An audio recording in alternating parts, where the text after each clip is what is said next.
আসসালামু আলাইকুম। এটা হচ্ছে পর্যবেক্ষণ টাওয়ার বিজিবির, বাংলাদেশ বর্ডার গার্ড বাংলাদেশ। উপরে দেখতে পাচ্ছেন দুইটি সিসিটিভি ক্যামেরা, এগুলো খুব হাই রেজুলেশন।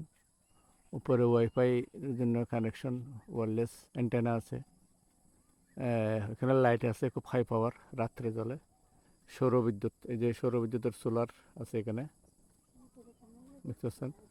এটা কারণ এটা হচ্ছে বর্ডার এলাকা, নেক্কংছড়ি। ওই যে পাশে হচ্ছে মায়ানমার। দেখে আপনাদেরকে, এই যে গাছটা হচ্ছে মায়ানমার, বড় গাছটা হচ্ছে মায়ানমারের অনেক ভিতরে। এটা ভিতরে বলতে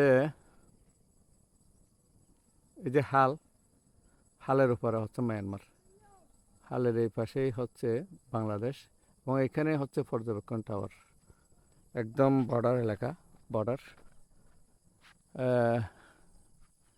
এটা বাংলাদেশের পাহাড় দেখা যাচ্ছে। শ্বাস করবো বা কিছু একটা করবে না, এটা করে বলছে, ফুরিয়ে ফেলছে এগুলা।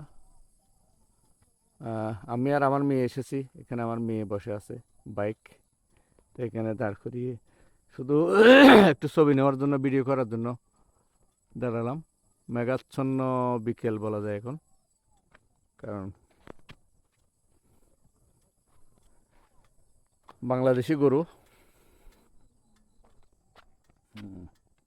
এটা হচ্ছে বাংলাদেশের রাস্তা, নেক্কংছড়ি। এদিকে হচ্ছে তুমব্রু বা ঘুমদুম যায়, আর এদিকে হচ্ছে নেক্কংছড়ি। আমার মেয়ে দৌড়াচ্ছে গরুর পিছনে পিছনে। চলে আসো মা। আমরা ড্রাগন কিনলাম কিছু, এখানে একটা স্থানীয় বাগান থেকে।